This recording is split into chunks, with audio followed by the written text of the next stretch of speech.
এদিকে রাজধানীতে ডেঙ্গুতে আক্রান্তদের পরিস্থিতি জানাতে মুগদা হাসপাতাল থেকে যুক্ত হচ্ছেন সহকর্মী বাইজিদ সাদ। সাদ, জানাবেন এখনো পর্যন্ত কতজন রোগী ভর্তি আছে হাসপাতালে এবং তাদের মধ্যে গুরুতর অবস্থায় আছে কিনা কেউ?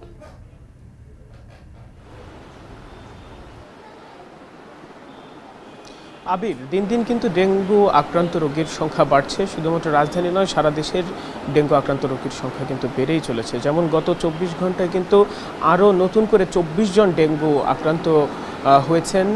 তবে খুশির সংবাদ যে গত ২৪ ঘন্টায় নতুন করে কেউ মারা যাননি, কিন্তু এই ডেঙ্গুর যেই প্রকোপটা সেটি সময়ের আগে থেকেই কিন্তু শুরু হয়েছে। যেমনটি জানুয়ারি থেকেই কিন্তু এবছর ডেঙ্গু আক্রান্তের সংখ্যাটা শুরু হয়। এই বর্তমানে মে মাস চলছে। আমি যদি একটু দেখাতে চাই, এখানে মুগদা মেডিকেল কলেজ হাসপাতালে ১২ জন রোগী ভর্তি আছেন, যার মধ্যে ৭ জন রোগী কিন্তু রয়েছেন শিশু রোগী, যারা রাজধানীর বিভিন্ন জায়গা থেকে এসেছেন। সেখানে রয়েছে যাত্রাবাড়ি, মাদারটেক, ধোলাইপাড়, মানিকনগরের রোগী কিন্তু রয়েছে।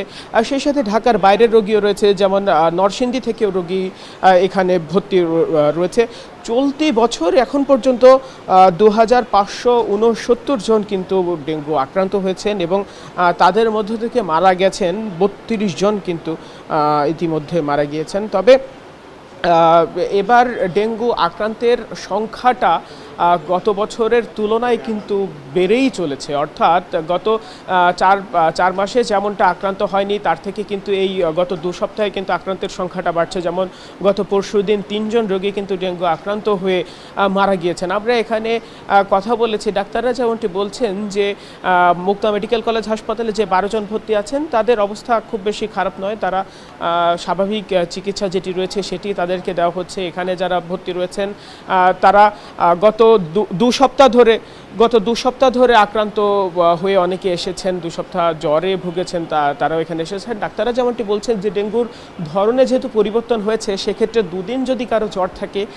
সাথে সাথেই যেন ডেঙ্গু পরীক্ষাটা করা হয়, সেই নির্দেশনাও কিন্তু তারা দিচ্ছেন। এই ছিল মুগদা মেডিকেল কলেজ হাসপাতাল থেকে আমার কাছে সবশেষ। আবির, রাজধানীতে ডেঙ্গু আক্রান্তের সংখ্যা বেড়ে চলছে, সেই খবর জানাচ্ছিলেন সহকর্মী বাইজিদ সাদ।